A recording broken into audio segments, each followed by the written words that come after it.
Netflix అంటే just movies and series అనుకుంటున్నారా? హానెస్ట్గా చెప్పండి, మీ లైఫ్లో నెట్ఫ్లిక్స్ ఒక ఆప్షనా లేక డిఫాల్ట్ బిహేవియరా? ఒక విషయం గుర్తుందా?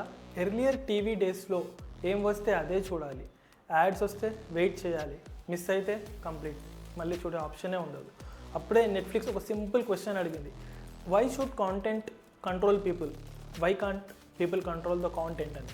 అండ్ దట్ వన్ క్వశ్చన్ గేమ్ని కంప్లీట్గా మార్చేసింది.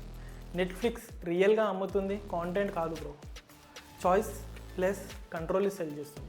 మీరు ఎప్పుడు కావాలంటే అప్పుడు పాజ్ చేయొచ్చు, అండ్ ఎప్పుడు కావాలంటే అప్పుడు రెజ్యూమ్ చేయొచ్చు, అండ్ ఎప్పుడు కావాలంటే అప్పుడు రీవాచ్ కూడా చేయొచ్చు. అండ్ ఒక ఎపిసోడ్ చాలు అని స్టార్ట్ చేస్తారు, సడన్గా సీజన్ కంప్లీట్ అయిపోతుంది. అది ఆటోప్లే కాదు బాస్, సైకాలజీ.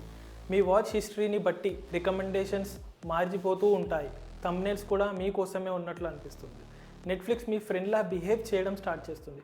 వాచ్ దిస్ అని చెప్పదు, బికాస్ యూ వాచ్ దిస్ అని చెప్తుంది. కంట్రోల్ ఫీలింగ్ ఇచ్చింది, చాయిస్ ఇల్యూజన్ని క్రియేట్ చేసింది. అండ్ ట్రూత్ ఏంటంటే పీపుల్ ప్లాట్ఫామ్ కోసం పే చేయరు, ఫ్రీడమ్ కోసం పే చేస్తారు.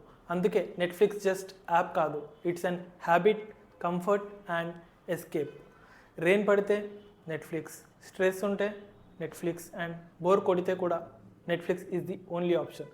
అది ఎంటర్టైన్మెంట్ కాదు, డిఫాల్ట్ బిహేవియర్. మీ నెట్ఫ్లిక్స్ హ్యాబిట్ ఏంటి? జస్ట్ 1 ఎపిసోడ్ గ్యాంగా లేదా బింజ్ వాచరా? కామెంట్లో చెప్పండి. ఇలాంటి బ్రాండ్ ఎలా హ్యాబిట్స్ని ప్లాట్ఫామ్గా మార్చుతాయో డైలీ డీకోడ్ చేయాలంటే ఫాలో చేయండి.